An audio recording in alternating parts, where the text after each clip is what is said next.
ตนะแก้วเจ้าทั้งสามประการอันมีพระพุทธเจ้าพระธรรมเจ้าพระสงฆ์เจ้า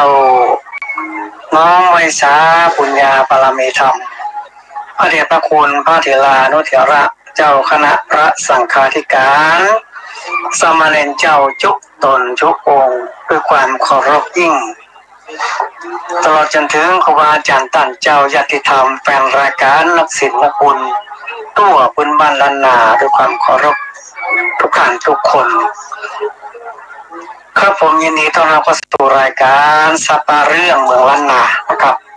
มาฟังรายการจากอาจารย์พนายไกรสอนนะ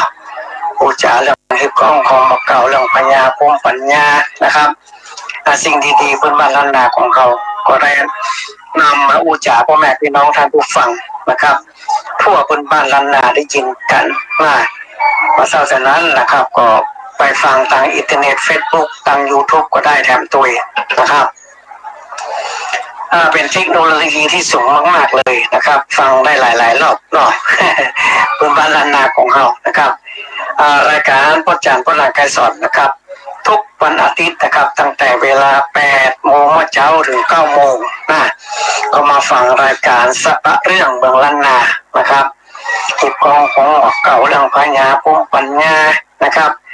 เรื่องลี้ลับปัญญาทั้งหลายครับมามาจากพ่อแม่พี่น้องท่านผู้ฟังนะครับ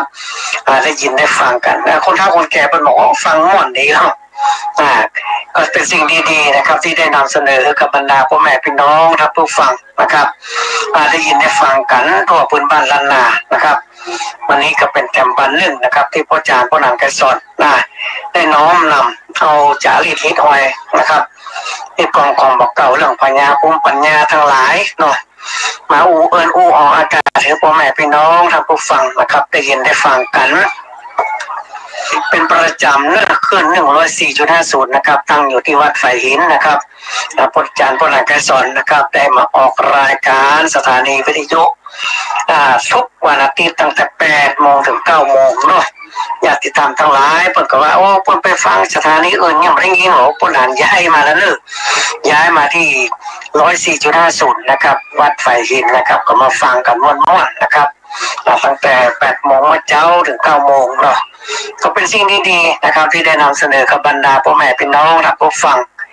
ได้ยินได้ฟังกันตัวพื้นบ้านล้านนานะครับที่กองบักเก่าเนี่ยโอ้มาฟังม่วนเนาะคนบักเก่าคนโบราณอย่างทั้งหลายเนี่ย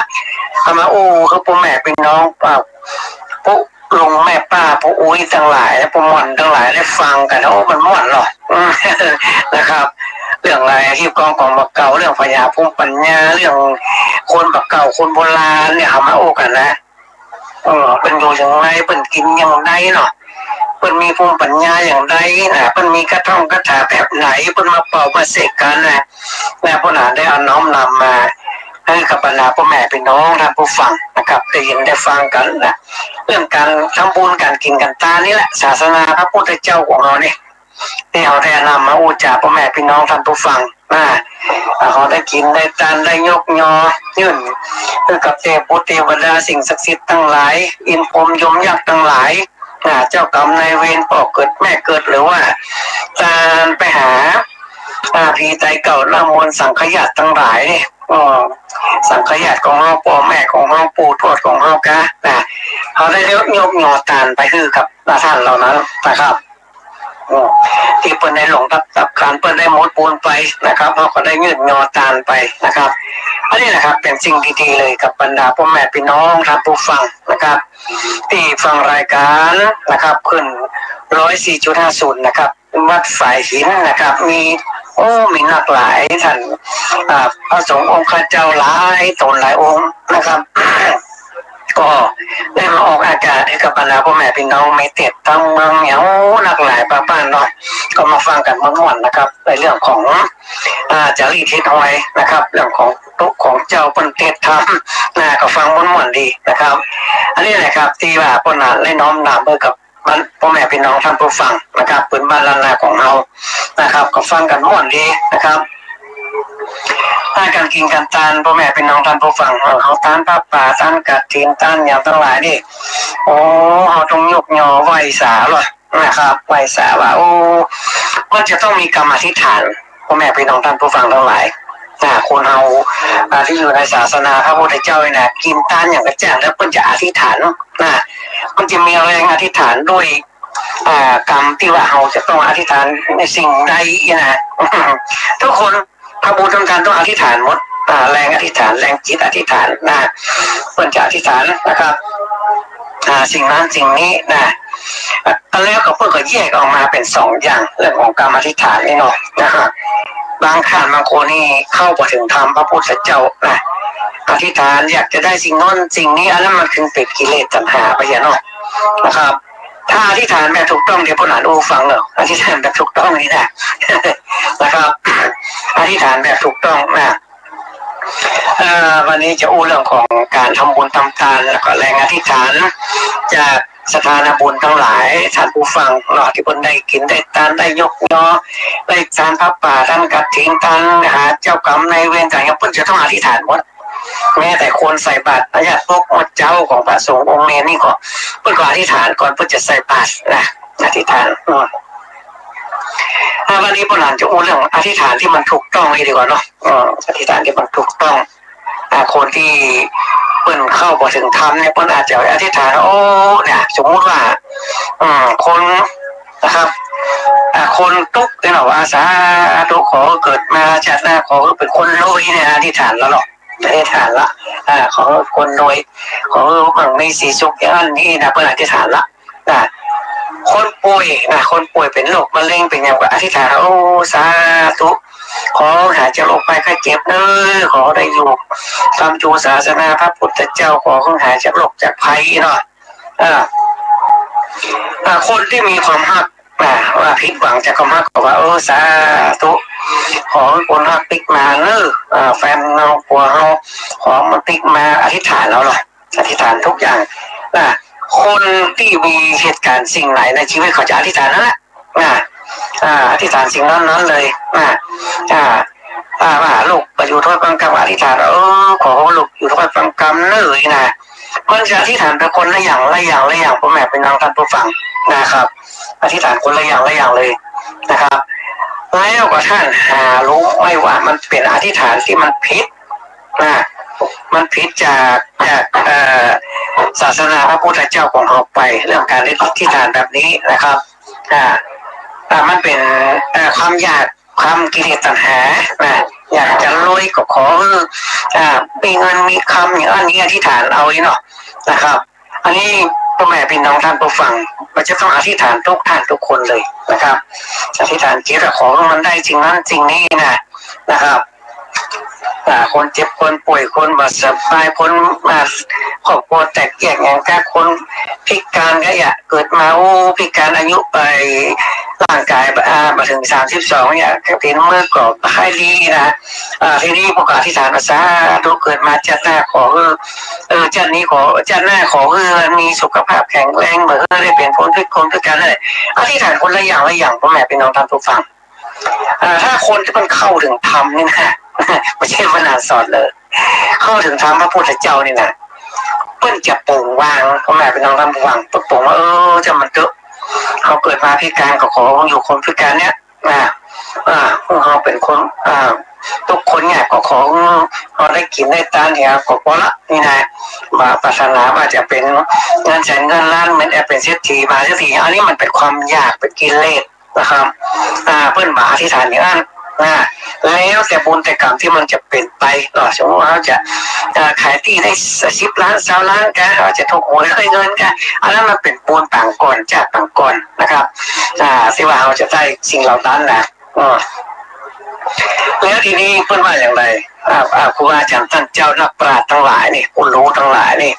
อย่างศาสนาพระพุทธเจ้าเนี่ยพระพุทธเจ้าเพิ่นได้สั่งสอนว่าการที่เราอธิษฐานเนี่ยทั้งหลายเนี่ยมันเป็นกิเลสตัณหาความอยากได้ความอยากเป็นความอยากมีทั้งหลายเนี่ยมีตังก็อยากจะได้มีตังเนาะความสมมาเถอะอยากจะได้เมียงามๆก็เป็นความอยากเป็นกิเลสตัณหาเป็นความใคร่ความอยากทั้งหลายนี่ มันผิดแทกไปอธิษฐานแบบนั้นพ่อแม่เป็นน้องท่านผู้ฟังนะอธิษฐานแบบนั้นมันบัดใจมันเป็นกิเลสตัณหาไปนะพระพุทธเจ้าพูดบอกว่าถ้าจะให้ถูกต้องเนี่ยแรงอธิษฐานด้วยปัญจิตด้วยปัญญาด้วยสตินะครับด้วยปัญญาของเรานะอธิษฐานแบบให้มีปัญญานะปัญญามีปัญญาในสมองเนี่ยอธิษฐานด้วยปัญญานะอธิษฐานแรงปัญญานี่อย่างไรนะครับอธิษฐานด้วยปัญญาเนี่ยนะครับหากผู้ใดนะครับเข้าใจในความเปลี่ยนไปของชีวิตนะครับเบื่อหน่ายในสิ่งที่มันแปรปรวนหรือว่าสรรพสิ่งนะครับสรรพสิ่งหรือการหลอกลวงด้วยภาพมายาชีวิตนะถึงวันนี้เราอยู่ด้วยภาพมายานะทั้งหลายนี่เขาแสดงละครเวทีของในโลกนะโลกมนุษย์นะที่มันมีภัยคู่จริงนะและเพื่อหวังสิ่งที่เลิศเลอกว่านะสิ่งที่เลิศนั่นก็คือการที่บังเกิดมาอีกแถมมามันเกิดมาละนะขอให้ท่านทั้งหลายนะจงอธิษฐานเราต้องต่อไปนี้นี่กรรมอธิษฐานนะครับนะครับคำอธิษฐานที่ว่าเขากินทานอย่างเรียบร้อยนะครับกินทานเรียบร้อยภายหลังที่เขาทำบุญแล้วเนี่ยเสร็จเรียบร้อยเนี่ยเพื่อนจะอธิษฐานนะครับอธิษฐานว่าอันนี้ถูกต้องเลยนะที่คำอธิษฐานนี่นะฟังดีๆเนี่ยเชื่อว่าอย่างนี้เพราะว่าด้วยผลแห่งบุญที่ข้าพเจ้าได้กระทำแล้วในครั้งนี้สมมติว่าเขาไปทำบุญกฐินเนาะถ้าก่อนนึกถึงว่าสาธุบุญกฐินนึกถึงบุญที่เราได้กระทำในขนาดนั้นและก็ว่าต่อไปนะครับขอให้เป็นเหตุปัจจัยข้าพเจ้าได้บรรลุมรรคผลนิพพานในอนาคตการอันใกล้นี้เถิดแต่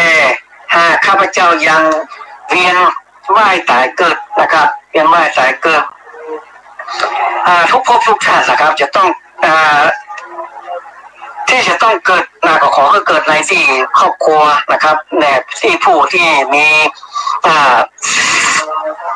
สมาธินะครับขอให้ได้พบกับพระพุทธศาสนาให้ได้ฟังธรรมธรรมะนี่ถูกต้องและพบกับกัลยาณมิตรชี้ทางสว่างให้กับข้าพเจ้า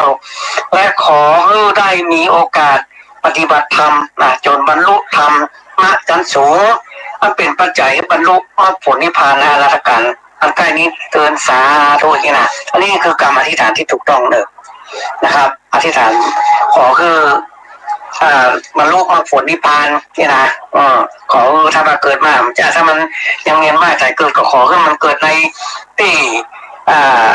ครอบครัวที่มันมีสัมมาทิฏฐิขอพบกับพระพุทธศาสนาตลอดไปได้ฟังธรรมะที่ถูกต้องได้พบกับกัลยาณมิตรที่ชี้ทางสว่างให้กับข้าพเจ้าแล้วขอให้เป็นปัจจัยให้บรรลุมรรคผลนิพพานในอนาคตการอันใกล้นี้ตัวนะเขาก็นึกอีละภาษาทุกนะอันนี้อธิษฐานแบบถูกต้องเลยถ้าเอาไปขอนั้นขอนี้มันเป็นกิเลสตัณหาเพราะแม่ไปทางตามตัวฟังเป็นกิเลสตัณหานะครับคือเราขอเขาอยากได้นู่นอยากได้นี่อยากเป็นนั่นอยากเป็นนี่นะอันนั้นมันเป็นกิเลสตัณหาเป็นบ่คือปลูกนะเราเป็นคนพิการต้องอธิษฐานว่าโอ้ขอจัดนี่ขอได้บ่ได้เป็นพิการขอหายเลยนะจัดเอาป่วยเป็นโรคมะเร็งขอมันหายเลยนะเพื่อให้ปลูกพ่อแม่เป็นเราทำมาฟังปลูกมันเป็นเวรเป็นกรรมเป็นอย่างที่เราได้เป็นอย่างนี้ก็ขอมันประจำเป็นตามการปลูกไปเถอะนะมันจะเสี่ยงปนก็จำเถอะนะอันนี้เพื่อให้ปลูกจะไปบาที่ฐานนะขอมาหน่อมพระท่านบางคนเป็นอย่างนั้นแต่เลยใครอยากหล่ำจากรวยการอธิษฐานอยากจะได้เงินอยากจะถูกหวยเลยเงินอีกเป็นต้นอันนั้นเพิ่งบอกว่าอธิษฐานที่ผิดนะครับเอาไปขอเนี่ยมันเป็นกิเลสตัณหาเหรอความอยากได้อยากเป็นอยากมีนะครับอันนี้แหละครับการกินการทานของเขาเนี่ยนะต้องอธิษฐานให้ถูกต้องบางท่านบางคนพูดมาโอ้สาธุขอเขาได้เป็นห่วงพระอริยะไม่ตายเลยนะในภพภูมิหน้าของได้เป็นห่วงพระอริยะไม่ตายไปเกิดกับที่พระอริยะไม่ตายเปิ้นจะได้มาเกิดเลยนะเมื่อส่งพระภาษามาครบขอได้เป็นห่วงพระอริยะไม่ตายเลยนะเรื่องพระอริยะไม่ตายนี่มันก็มีนักนะมีเรื่องราวที่มันนักแท้เลย นะครับเพราะว่าจะเป็นเจ้าจีนเจ้าทิเบตตั้งญี่ปุ่นตั้งหลายๆที่หลายสถานนี่นะเปิ้นก็มีพระอริยเมตไตรเหมือนกันเปิ้นถือเหมือนกันอย่างเจ้าจีนเนี่ยพระอริยเมตไตรของเจ้าจีนให้คนที่มีองค์อ้วนๆนั่นแหละเปิ้นบอกว่าเป็นพระอริยเมตไตรของจีนนะอย่างทางญี่ปุ่นก็มีแต่บางท่านบางคนก็อ้างตัวเป็นพระอริยเมตไตรมาเกิดก็มีแต่ใจมันหนักใจนะครับมันหนักใจพระอริยเมตไตรนี่จะต้องเกิดในตามที่ในประวัติในไปดูในที่เพิ่นบันทึกไว้นะเพิ่นบอกว่าพระอริยเมตไตรนี่จะต้องเกิดในประเทศอินเดียประเทศอินเดียประเทศอินเดียถึงเวลานั้นเนี่ยของทั้งหลายนี่เป็นของทิพย์หมดของทิพย์หมดแม่สาจะงามงามลูกผู้หญิงก็งามผู้ชายก็ลุกหล่อเนาะเข้าของเงินคำนี่ปะเต๋อบริษัทใบไม้มาก็จะเอาเป็นสตางค์เอาเป็นอย่างได้หมดจะเอาเป็นของกินอย่างได้หมดอธิษฐานเอาก่อนที่พระอริยเมตไตรจะมาเกิดเนี่ยพ่อแม่พี่น้องท่านผู้ฟังพูดบอกว่ามนุษย์ของเราเนี่ยอายุจะเหลือ10 ปีเกิดมานะอายุจะเหลือ10 ปีแล้วก็จะตายจะลงรับขันไป10 ปีเนี่ยถ้าไม่ยิงเนี่ยสมมติว่าเป็นไม่ยิงเป็นเป็นหญิงนะอายุ7 ปีเนี่ยมันจะแต่งงานละ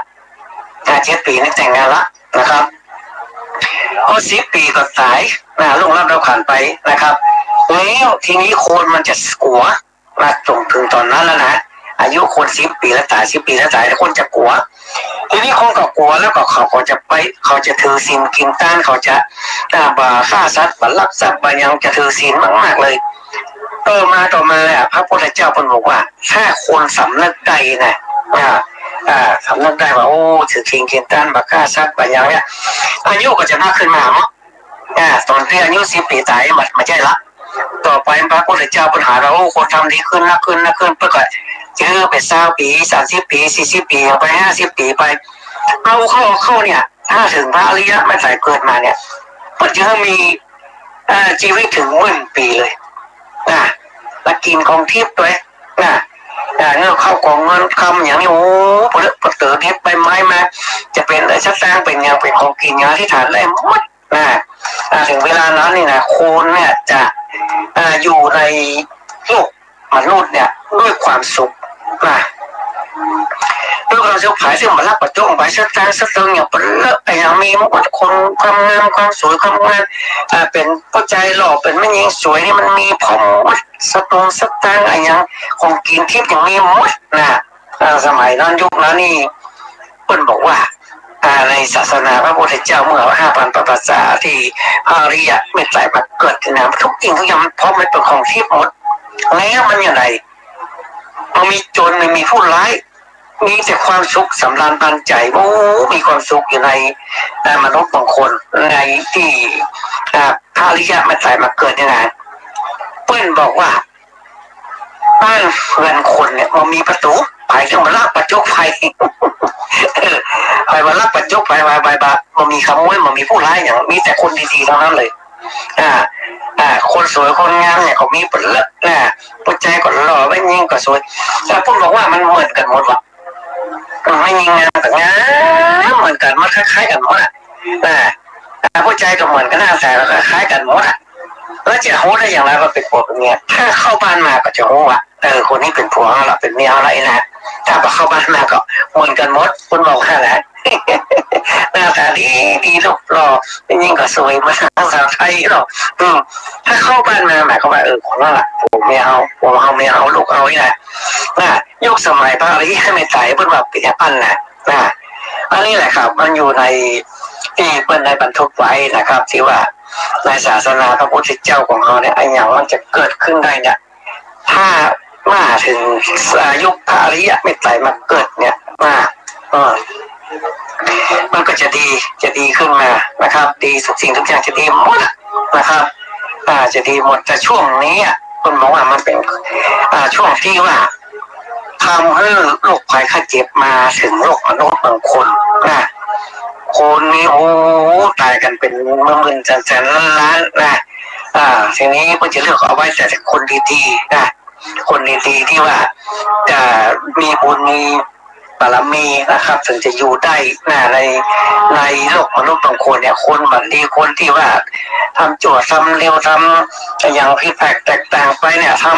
ำเอาเปรียบคนทั้งหลายก็อย่างถ้าคนบาปเนี่ยเพิ่นจะเอาไปหมดน่าจะเหลือแต่คนดีๆนะเหลือแต่คนดีๆนะครับนะครับแล้วก็การที่เราอยู่เนี่ยอยู่มนุษย์บางคนเนี่ยมันจะมีคนบุญเนี่ยมาช่วยคนบุญแบบว่าเป็นฤาษีชีพายหรือว่าจะเป็นผู้นักปราชญ์ผู้รู้อย่างก็อยากเป็นพ่อหมอยาพ่อหมออย่างที่มันจะมาช่วยคนมนุษย์บางคนนี่นะครับพ้นจากโรคภัยไข้เจ็บ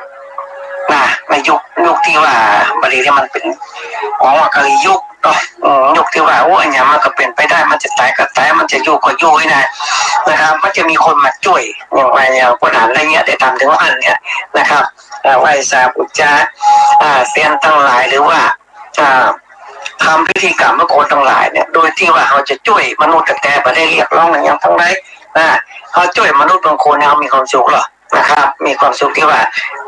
เปิดมาอย่างเปิดมาสบายเปิดก็เขาก็ทำเมื่อเปิดด้วยรถน้ำเขาไม่จมปล่อยนะครับถือว่าแก้อาถรรพ์ทั้งหลายแก้คืดแก้จาแก้อย่างทั้งหลายนี่พิกร้ายแต่ดีอย่างพระหลานกระสอนอะไรเงี้ยได้ทำนี่นะครับก็เป็นสิ่งดีๆที่เราได้ช่วยเหลือคนเปิ้ลก็มากันแต่นะครับแต่เพราะว่ามันมีที่เปิ้ลพ่อแม่พี่น้องท่านผู้ฟังนะครับมันมีที่เปิ้ลว่าโอ้ภัยทางในที่ไหนทางในที่ว่าจะช่วยคือทำให้ชีวิตดีขึ้นที่เปิ้ลถือศีลกินจีนะเปิ้ลใส่ชุดขาวเปิ้ลมีพระเวทมนต์ขลังอย่างทั้งหลายเอาพระเวทมนต์ขลังที่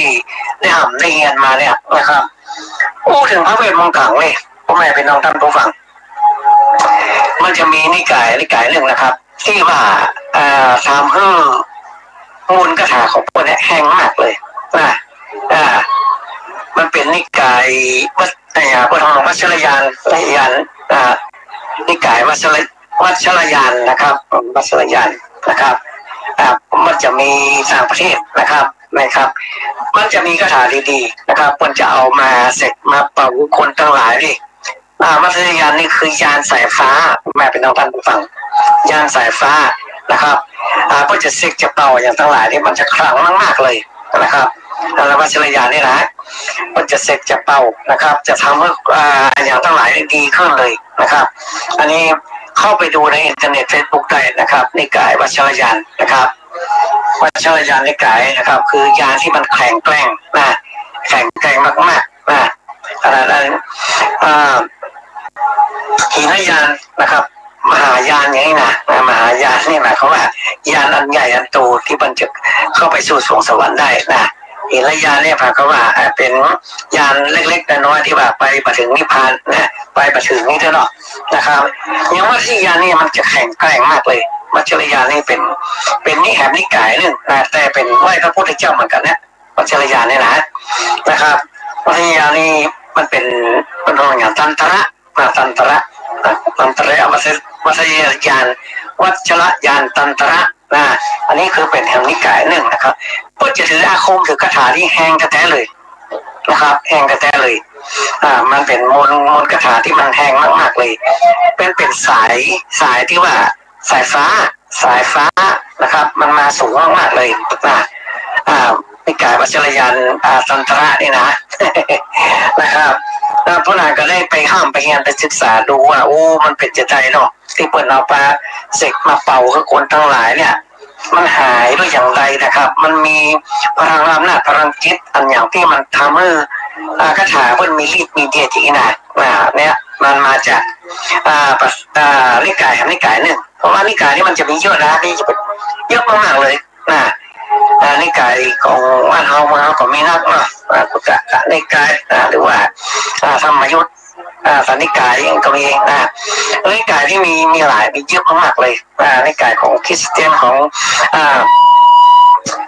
หลายศาสนาเนี่ยมีหลายนิกายแล้วทีนี้พระนางก็เข้าไปดูศึกษาดูว่านิกายที่มันแห้งคือวัชรยานวัชรยานเป็นนิกายหนึ่งนะครับที่เปิดได้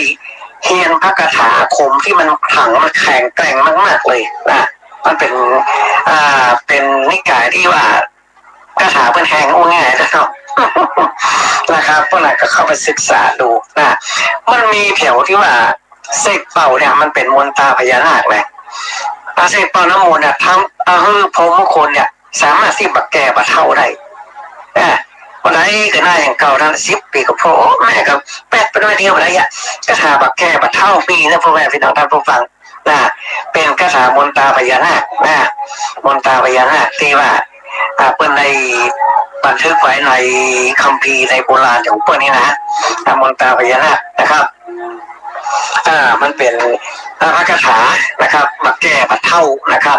ถ้าคนไหนได้เสกแต่ปล่อยคนนั้นต้องจำศีลนะครับจำศีลนะครับมี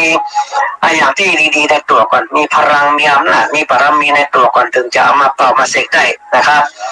ทีนี้พวกหลานนะครับมีลูกศิษย์ลูกหานะครับที่เป็นภูมิจันทร์เป็นแม่งยิงนะเพื่อนได้แสวงบุญมาตั้งแต่8 ขวบละประเด็นนี้ไปแสวงบุญต่างประเทศปุ่นนะครับเพื่อนสะสมน้ำมนต์1,000 วัดแล้วก็เพื่อนก็เอามาพวกหลานได้ใจกับลูกศิษย์ลูกหานะครับน้ำมนต์1,000 วัดนี่ต้องเอามาเจิมบางคนเป็นไข้เป็นเมื่อยเป็นไข้บุ๋งหายตัวร้องของอะไรมาแก้บักขึ้นเป็นจิบไข้ได้ป่วยเป็นไข้บุ๋งหายนะเป็นผีใส่พ่นใส่ลมพัดลมไปก็นำมาขนาดน้ำมนต์1,000 วัดนะแล้วไม่ยิงคนนี้ก็มีอย่างดีๆในตัวมีมนตราพญานาคมนตราที่เสกเป่าแล้วปะเท่าปะแก่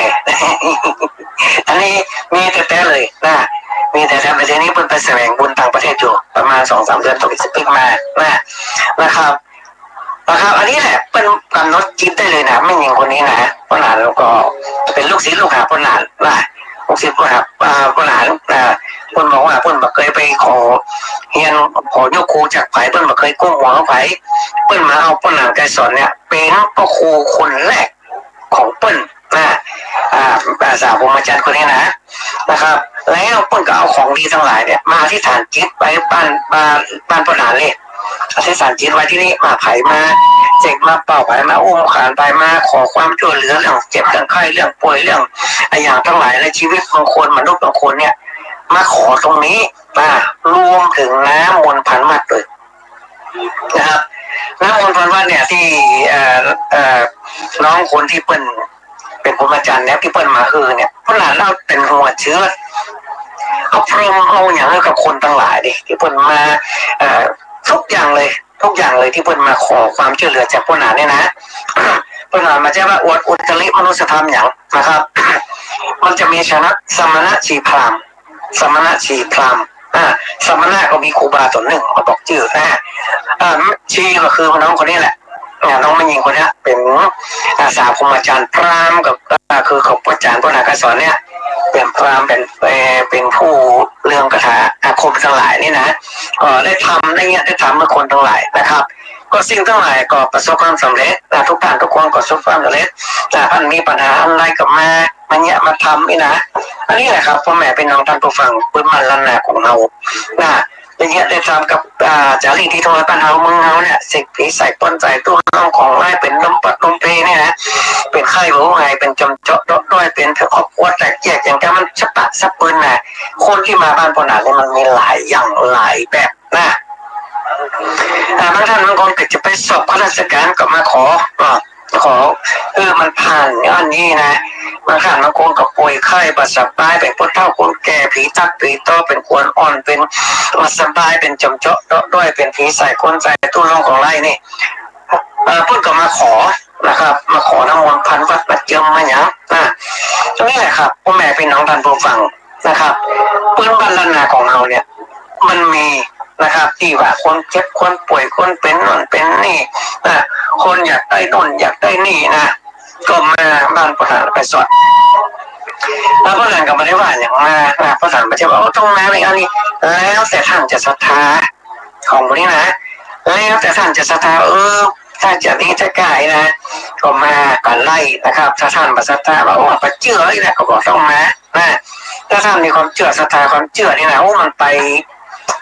เป็น99.9% ละถ้ามีความเชื่อความเพิ่มใส่ในสิ่งเหล่านี้นะถ้าเชื่อฟ้องมาเชื่อหลายนี่จะเป็นมันมาได้ผลถ้าว่าไหวละ สาธุมาประมวลก็ตรวจของเราคนนี้คนทำคนได้ผลนี่นะเรามีศรัทธาความเชื่อในสิ่งเหล่านี้มันก็จะดีขึ้นทันทีเลยนะดีขึ้นนะของเรานี้มาเชื่อไปในรูปโรนเนอร์ผมให้พี่น้องทำตัวฟังนะครับสิ่งทั้งหลายเนี่ยที่พนันได้เยอะได้ทำนี่นะมันเป็นเรื่องราวที่ดีๆทั้งนั้นเลยนะแล้วที่เราเสกพวกเสกน้ำมนต์สุ่มเปิดแก้เนี่ยมาเสกมาเป่าเปิดเนี่ยนะครับหรือว่ามหาสังเกตหลวงธรณีสันเอกเนี่ยครูมาเจ้าศรีวิจัยเนี่ยหรือว่าจะเป็นคาถาพื้นบ้านล้านนาโบราณที่เขาได้ห้ามได้งานมาเนี่ยเอาเสกเอาเป่าหมดหรอเสกเป่าหมดกับคนทั้งหลายที่เปิ้นไม้นะเสกเป่านะครับว่าจะเป็นน้ำหลอดตัดจะเป็นลายอาถรรพ์จากใบไถใบไถนานี่นะครับเอามาเสกมาเป่ากับบรรดาพ่อแม่พี่น้องท่านผู้ฟังนะครับมันก็ดีขึ้นนะเพราะว่าจารีตที่ทำไมหมู่เนี้ยเขาได้ห้ามได้เรียนมาจากบุรพาจารย์ทั้งหลายเขาได้สืบกระทอดมาเอามาทำอย่างเงี้ยมาทำเมื่อก่อนทั้งหลายโอ้ปรากฏว่าเขาอู้ต่อกันละพ่อแม่พี่น้องท่านผู้ฟังเขาอู้ต่อโอ้ที่ฮันเนอร์คนเงี้ยนั่นเงี้ยนี้เพิ่นมาได้เรียกแต่ลงอย่างตามใจใส่การกูด้วยนะเขาอู้ต่อกันก็แม่กันได้นะก็พวกนั้นก็มาเชื่อได้ว่าอย่างว่ามากับแม่เนาะเอาก็มาเชื่อว่าต้องมาในอันนี้แล้วแต่ท่านจะศรัทธานะครับแล้วแต่ท่านศรัทธานี่มันเป็นสายขาวนะครับสายขาวนี่หมายความว่ามันเป็นศาสนาพระพุทธเจ้าของเราเนี่ยเป็นคำสวดกำไลของศาสนาพระพุทธเจ้าของเราเนี่ยพระสมณโคดมบรมครูเนี่ยที่เอาไว้จากคำเป็นวันนี้นะครับนี่แหละเป็นสิ่งดีๆที่พระอาจารย์ผู้นั้นก็สอนได้เงี้ยได้ทำนะเอาพุทธคุณธรรมคุณสังฆคุณพุทธคุณกับพระพุทธเจ้าอิติปิโสภความี58นะพระธรรมคุณกับพระมี38คุณของพระธรรมนะพระสงฆ์ของคุณมี14รวมกันเป็น108นะอันนี้แหละครับเอามาเสกมาเป่าอิติปิโสสวากาโตสุปฏิปันโนนี่บทสวดทุกบทเนี่ยเป็นพระคาถาหมดเด้อพ่อแม่พี่น้องท่านผู้ฟังนะครับที่พระอาจารย์ได้สอนในเงี้ยได้ทำนี่นะทำมาจากศาสนาพระพุทธเจ้าเนี่ยเป็นคำสวดคำหลายทั้งหลายบวกกับคาถาพื้นบ้านล้านนาโบราณของเฒ่าคนแก่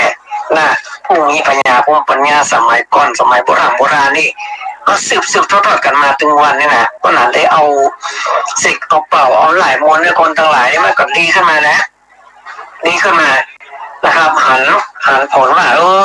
ดีขึ้นมาแต่ร้อยนะเรื่องราวทั้งหลายเนี่ยแต่ละคนเนี่ยเรื่องราวจะมาเหมือนกันบางคนก็เจ็บเจ็บนี่เจ็บหัวหรอกบางคนก็เป็นกินข้าวไปให้ก่อนนี้บางคนก็เป็นฟันไล่ก็มี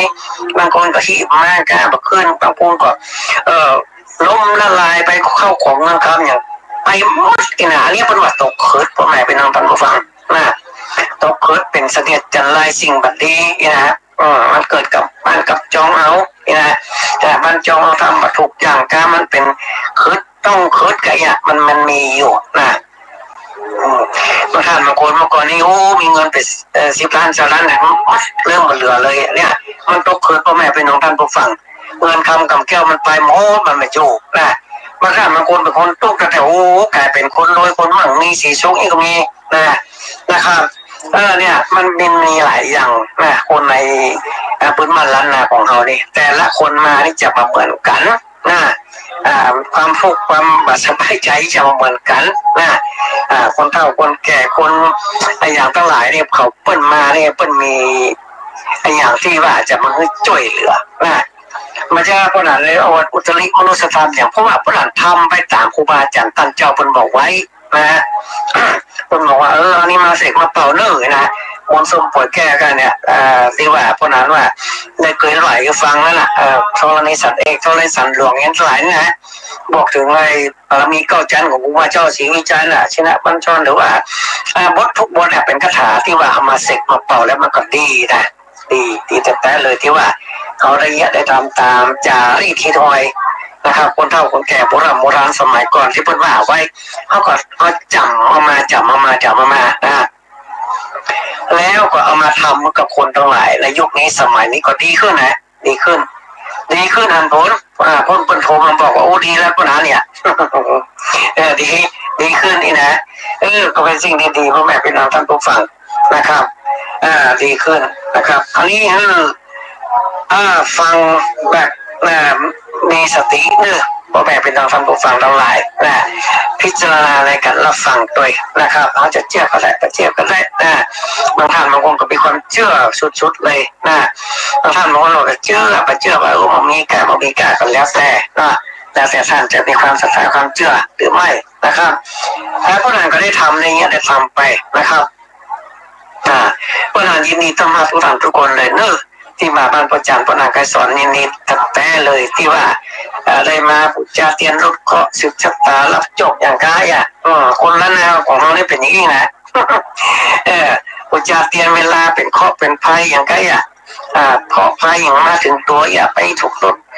ปัดรถจนไปตกข้ามตกนี่ไปรับอุบัติเหตุเล็กๆน้อยๆนั่นเป็นข้อเป็นภัยนะว่าแม่ต้องฟังนะแล้วคนนั้นนะของเลยเพื่อเลยปุจจารถเคาะนะปุจจาเทียนปุจจารถเคาะปุจจาหับจกหรือว่าปุจจาสืบชะตาเนี่ยมันอยู่ในเล่มเดียวกันนะพูดก็เอาไปจุดปุจจงปุจจานะครับปกติขึ้นเลยนะ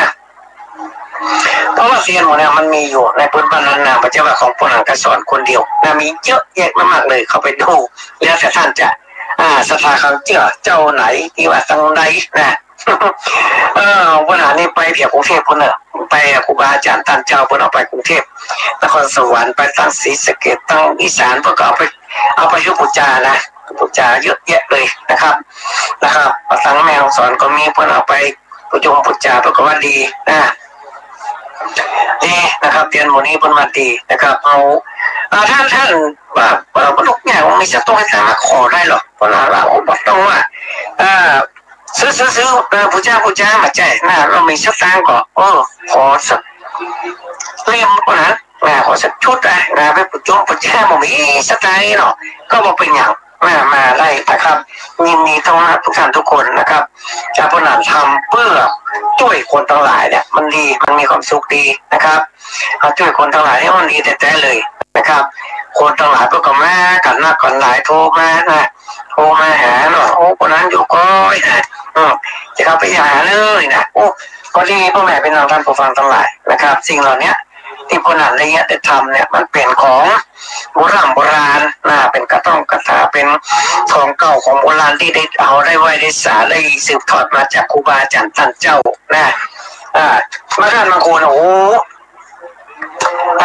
จะขายที่ดินนะขายที่ดินจะขายที่ดินที่ผู้นายก็เซียนขายที่ดินไปเนาะทีนี้เพิ่งได้ขายแล้วทีนี้เพิ่งก็เอาปัจจัยมาปุจจาขันครู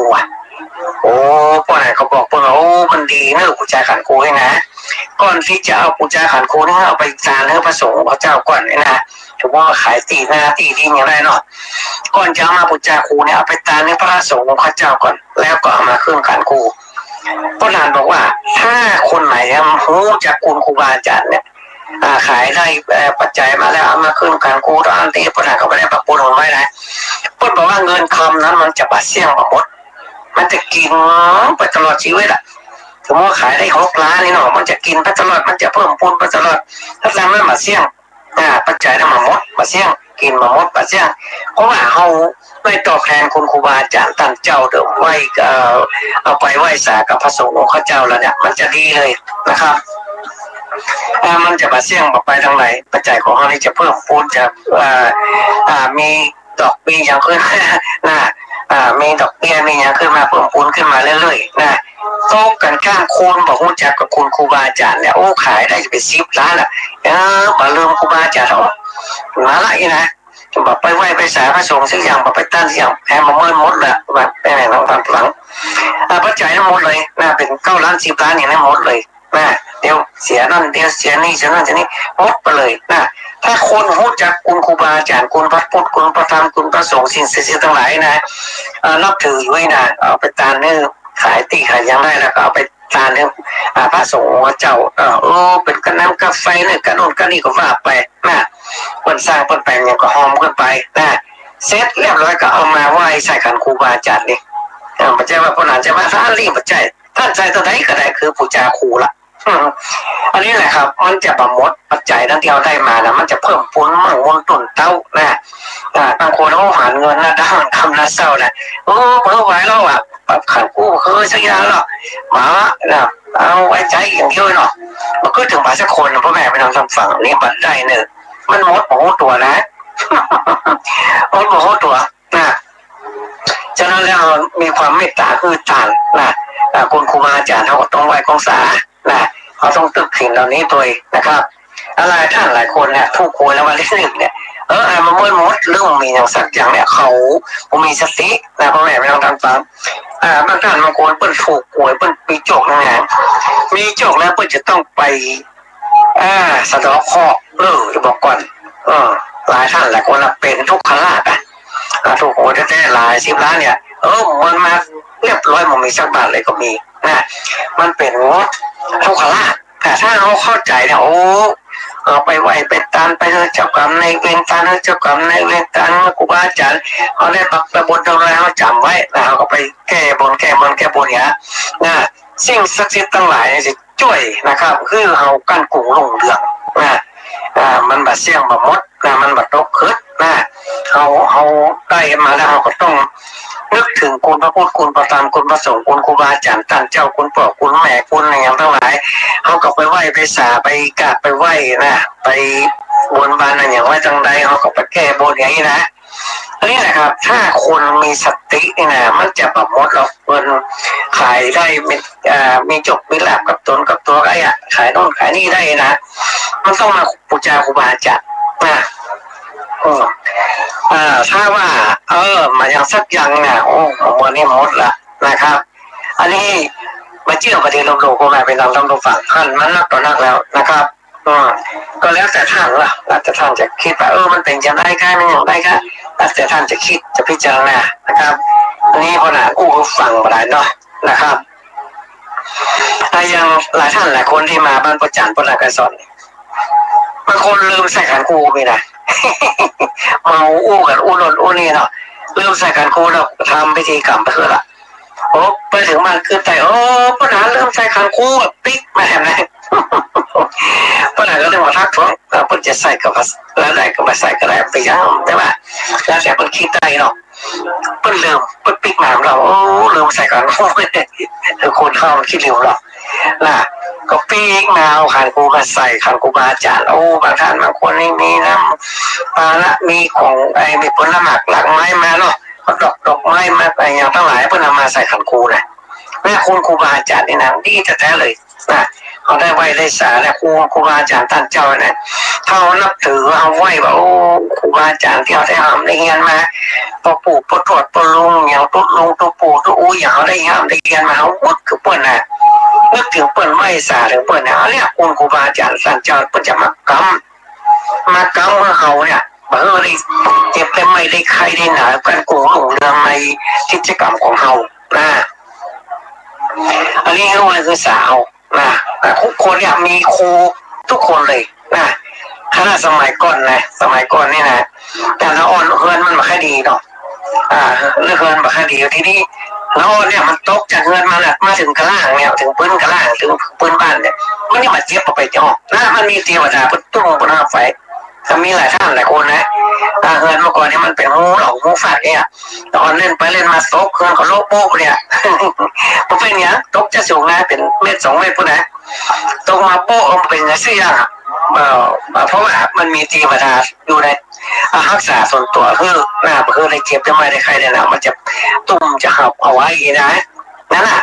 อันนี้แหละครับพ่อแม่เป็นท่านผู้ฟังสมัยก่อนนี่มันมีงานจริงๆนะครับ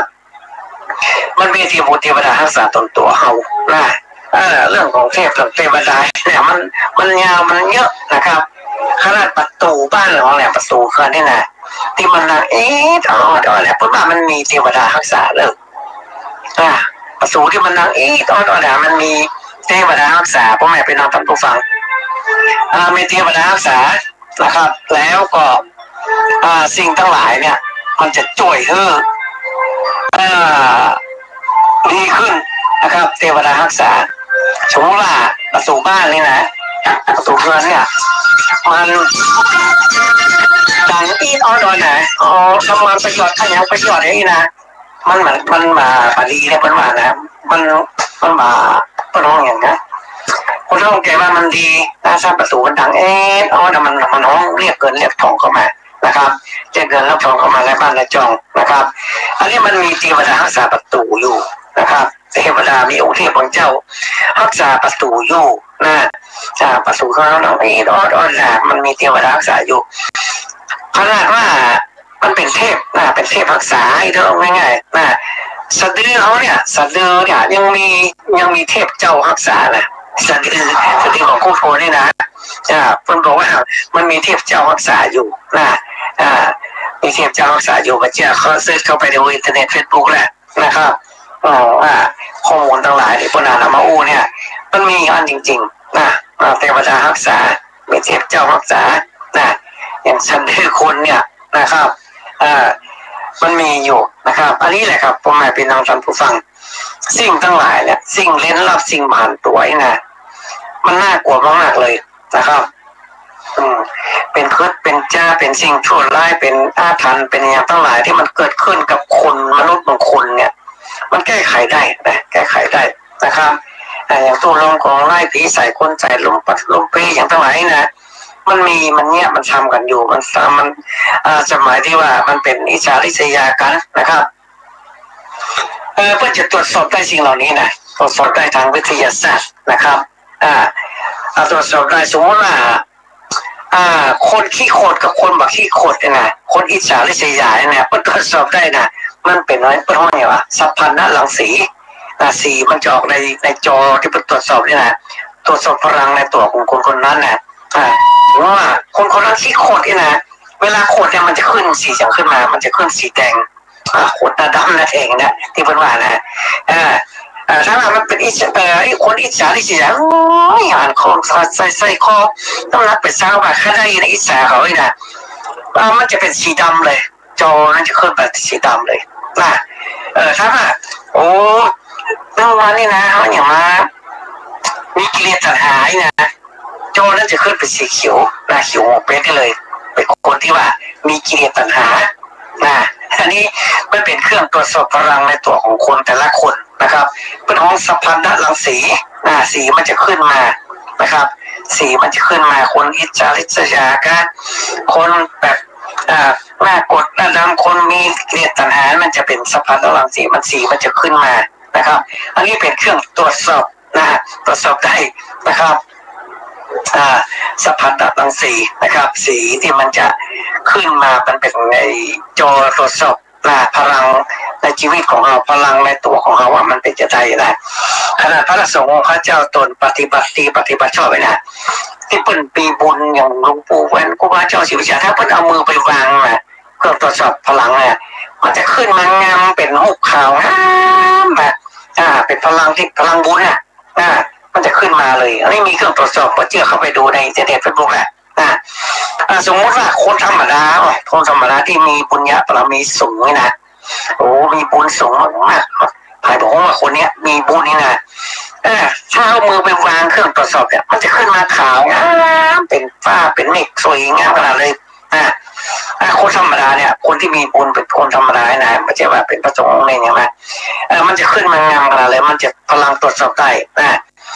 ก็ตรงกันข้ามกับคนฆ่าสัตว์ตัดชีวิตเนี่ยต้องไปตรวจสอบพลังในตัวเนี่ยมันจะเป็นจอดำเลยทำบาปทำกรรมฆ่าไก่ฆ่าหมูวันละหลายร้อยสอยนะมันจะเป็นพลังตรวจสอบที่ว่าหันเป็นจอดำเลยนะครับอันนี้แหละครับพ่อแม่เป็นท่านผู้ฟังที่พ่อหนักเคยฟังว่ามันมีแต่เลยพลังตรวจสอบเนี่ยพระเครื่องพระสมเด็จอย่างเนี้ยที่ราคาเป็นร้อยล้านพันล้านเนี่ยเพื่อตรวจสอบพลังได้หรอกพลังอะไรที่มันมีในเครื่องในของสิ่งนั้นนะอย่างมันใส่เป็นห้อยพระสมเด็จพุทธจารย์โตพรหมรังสีเนี่ยทีนี้เพิ่นจะตรวจสอบดูว่าเพิ่นจะกล้องขยายเพราะว่าอันนี้มันเป็นอย่างยังนี่นะมันเป็นโคตรอย่างใดนะอันนี้เป็นแร่ธาตุอันที่ศักดิ์สิทธิ์นะเป็นสัพพันธรังสีมีสีอย่างนั้นขึ้นมาคือสีนี้ขึ้นมานะเป็นห้อยนั้นวันนี้มันเป็นโคตรของเปิ้ลนะมันมีพลังมากๆเลยมันเป็นพุทธคุณพุทธคุณนี่หมายความว่าของศิลามีพุทธคุณอย่างไรพุทธคุณคือว่าสมมติว่าพระสมเด็จพุทธจารย์โตพรหมรังสีที่มันแปลงเป็นหลายร้อยหลายพันล้านนั่นแหละ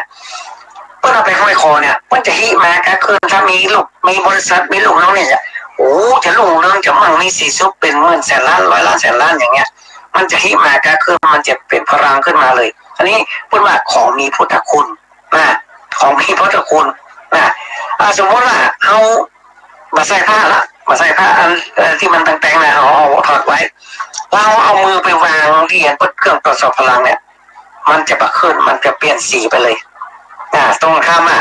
ถ้าเอาผ้าเครื่องมาห้อยคอมาอะไรมันจะขึ้นมาทันทีเลยคนก็เหมือนกันคนที่บนานมาเกี่ยมันปัจจัยเป็นพระสงฆ์องค์นี้อย่างเป็นคนทำบุญธรรมดาเนี่ยครับกินจบตามจบนู่นจบนี่ไปนั่งเจริญภาวนาเนี่ยบางท่านบางคนที่ไปตรวจสอบเป็นพลังบุญที่สูงมากๆเลยก็มีเป็นพลังบุญสูงมันจะออกมาเป็นคราบขาวงามเป็นสีเมฆงามขาวงามมามีอย่างไรนี่สีดำอย่างมาปนเลยมันเป็นสีขาวเป็นเมฆเป็นงามอย่างขนาดเลยคนธรรมดาเนี่ยคนนั้นถ้าเป็นพระเจ้าไปบวชนะย่อมจะเป็นแบบเป็นนักบุญที่สูงสุดเลยพลังมันตรวจสอบได้นี่แหละครับพ่อแม่เป็นท่านผู้ฟังที่ตรวจสอบได้อย่างพระสมเด็จที่พระราคาเป็น100 ล้านพันล้านเนี่ยมันมีพุทธคุณของพระพุทธเจ้าอยู่พุทธคุณของพระพุทธเจ้าเนี่ยมันอยู่ในได้ปลูกเสกเอาไว้สมัยก่อนนี่เปิ้นปั้นเปิ้นไหวขึ้นมาเนี่ยเปิ้นตามปลูกเสกรายการขึ้นมานะเปิ้นได้สวดได้กล่าวได้อย่างทั้งหลายเนี่ยเอาคุณพระพุทธเจ้าเนี่ยเขาไปทำไปทำแล้วมันก็มีพุทธคุณอยู่ในสิ่งนั้นต้องแค่ว่าปั้นพระสมเด็จตั้งปอบขึ้นมานะเอาไปตรวจสอบตั้งจะมาหันเสียมหาว่าเป็นสีด้านสีนี้โอ้แม่จะเป็นธรรมดาไปเหี้ยอันนี้พุทธคุณของพระพุทธเจ้าในสุดยอดเลยพ่อแม่พี่น้องท่านผู้ฟังพุทธคุณเนี่ยเพราะว่าจะไปเป่าเสกอะไรอย่างพระรุ่นไหนประเสริฐของขังนั้นไหนนะถ้ามันมีพุทธคุณในสิ่งของนั้นเนี่ยมันจะดีขึ้นเอาไปทำการทำขายไปรักษาดูแลปลอกกวยในชีวิตได้เจ็บได้ไข้ได้ไม่ได้หนาวเนี่ยมันก็จะดีขึ้นถ้าของที่มันมีพุทธคุณนี่เอาไปไหว้ไปศาลในดีแต่เลยอย่างมีครูบาท่านหนึ่งเนี่ยเพิ่นทำประคำพระพุทธนาเนี่ยทำมาหรือมาถวายพระพุทธนาเนี่ยมาพระพุทธนาเนี่ยพระพุทธนาเป็นครูบาอาจารย์นะเพิ่นทำประคำลูกประคำเนี่ย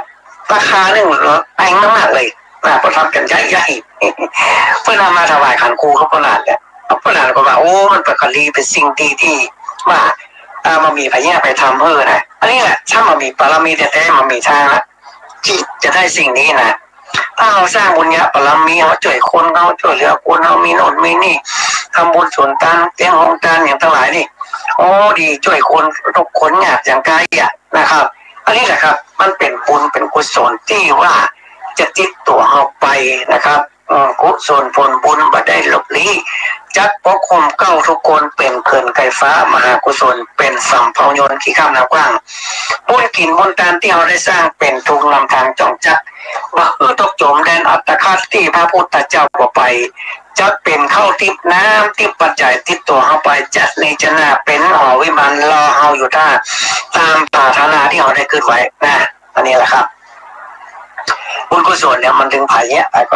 ทำของนั้นก็ได้เนาะไปทำของนั้นก็ได้อะไรติดตัวไปพวกผมได้ไปห้องพระอริยเมตไตรกันเขาจะได้อยู่กำจูศาสนาพระพุทธเจ้าเบิดได้เจ็บแต่ไม่ได้ใครได้หนาวกันปุ่งหลงเรื่องอยู่ในมนุษย์บางคนเปิดได้กินเอาก็ได้กินเปิดได้ตานเอาก็ได้ตานเปิดได้แอลก็ได้แอลอันนี้แหละครับเปิดกินอะไรเขาได้กินสิ่งนั้นเปิดทำอะไรเขาก็ได้ทำได้สิ่งนั้นมาเปิดกับเปิดนั่นแหละอันนี้แหละบุญกุศลพ่อแม่เป็นน้องท่านผู้ฟังที่เอาไว้เอาสาพระสมณะโคดมบรมครูเนี่ยพระพุทธเจ้าที่เอาไว้กันถึงวันที่นั้นนะองค์พุทธญาเนี่ยพระเจ้า5 พระองค์เนี่ยถ้าพูดโมนะเนี่ย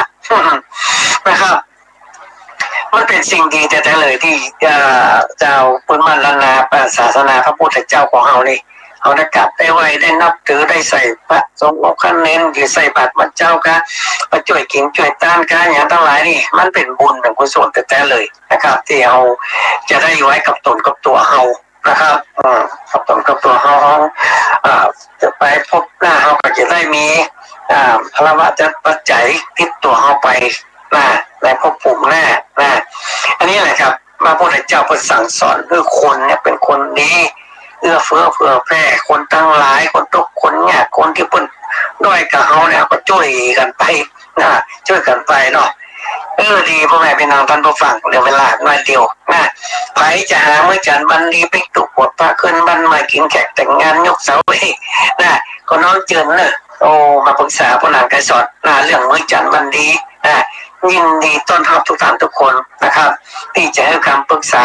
ในเรื่องราวสิ่งเหล่านี้นะครับจากเมื่อจันทร์วันดีวันไหนดีวันไหนเสียจะแต่งงานวันไหนจะกินแขกแต่งงานวันไหนนะครับจะยกเสาเอกจะตั้งศาลพระภูมิเนี่ยต้องหาเมื่อจันทร์วันดีหมดพวกเนี้ยนะครับก็โทรไปหาพระอาจารย์ปนัดการสอนได้นะครับยินดีต้อนรับทุกท่านทุกคนที่ว่าอยู่ปืนบ้านล้านนานะครับโทรมาถามมาปนัดวันนี้เดือนหน้าจะขึ้นบ้านใหม่นะวันไหนดีนะคนมีอย่างพ่อคนเนี่ยได้พ่อนี่เนี่ยเอาอย่างขึ้นก่อนนี่นะจะซื้อรถซื้อลามากล้ามาขายเนี่ยมากล้ามาขายเนี่ยจะขายอย่างดีนะทุกกับวันฉลองของเราอีนะวันไหนที่จะถ้ามาอย่างการมงคลทั้งหลายเนี่ยต้องโทรมาถามก่อนนะโทรมาถามอาจารย์ปนัดการสอนยิ่งดีต้อนรับทุกท่านทุกคนเลยนะครับยินดีเลยนะครับโทรมาใน24 ชั่วโมงโทรมาเถอะปนัดยินดีที่ว่าจะจะจ่ากับพ่อแม่พี่น้องท่านผู้ฟังนะครับบางท่านบางคนก็เข้ามาทางไลน์ทางเฟซก็มีวันนี้หลายเลยนะเข้ามาทางไลน์ทางเฟซก็หนักแต่นว่าตอบปประทานนะพอดีลูกสาวมีอยู่ลูกสาวปนัดปนัดลูกสาวปนัดนี่ไม่ทราบมันหาอะไรผิดแตกที่เป็นไลน์เขาเป็นเฟซเป็นไลน์เข้ามาหาเป็นนี่เป็นมาหาเนี่ยลูกสาวจะบอกว่าพ่อคนนั้นเป็นไลน์มาหาเป็นบอกว่าอย่างนั้นถามมานั่นถามนี่เนาะลูกสาวจะตอบแทนให้กับปนัดเลยเพราะไลน์ปนัดเองมันจะไปขึ้นกับที่ลูกสาวปนัดตัวนะก็มีผู้ช่วยคนหนึ่งที่ว่าดูแลเรื่องของไลน์ของเฟซเนาะทางอินเทอร์เน็ตเฟซบุ๊กก็เป็นสิ่งดีๆพ่อแม่พี่น้องท่านผู้ฟังที่ปนัดการสอนได้น้อมนำสิ่งดีๆให้กับบรรดาพ่อแม่พี่น้องนะครับท่านผู้ฟังทั้งหลายในพื้นบ้านล้านนาของเรานะครับได้มีผู้น้อยผู้หลานประจำวัดและมาจานะครับในห้องส่งสถานีวิทยุก็เป็นสิ่งดีที่แบบปนัดได้ทำนะครับแล้วเวลาหน่อยเดียวจะได้คืนเวลาให้ทางสถานีเปิดไปทุกวันอาทิตย์นะครับมาฟังกัน104.50นะครับวัดสายหินนะครับตั้งแต่เวลา8 โมงถึง 9 โมงนะครับมาฟังให้พร้อมของบักเก้านะครับปนัดการสอนออกที่เดียวสถานีเดียวสถานีอื่นบักเกี่ยวต่อไปออกแล้วนะครับออกสถานี104.50เป็นเทคโนโลยีที่สูงมากๆเลยนะครับอันนี้แหละครับสิ่งดีๆที่ปนัดการสอนได้ทำนะครับก็มีที่สถานีวิทยุ104.50เนี่ยนะครับวัดไฟหินนะครับอาจารย์ท่านพระครูก็ได้ทำได้เวลาครับปนัด8 โมงถึง 9 โมงทุกวันอาทิตย์เนาะปนัดก็ไปสาบารมีนะครับท่านพระครูนะครับสมุวิสุวัตรปนัดกิจโจที่ได้เวลาครับปนัดการสอนยินดีมากๆนะครับที่ปนัดได้ได้จ้านะครับคนพ้นบรรลังก็ถามหาเนาะก็เป็นยักษ์นะครับออกสถานีนี้ก็ได้เป็นสิ่งดีๆเป็นญาติธรรมที่นักที่หลายที่เพิ่นมาฟังสถานีนี้นะครับก็ขอบคุณยินดีครับทุกท่านทุกคนวันติดนะครับมาฟังกันนะครับวันนี้ยกมือ10 นิ้วไว้ศาลขอลาไปก่อนนะครับติดหน้ามาปะกันทำไมนะครับจตารโอธรรมาวันติอายุวันโนสุขังปะลา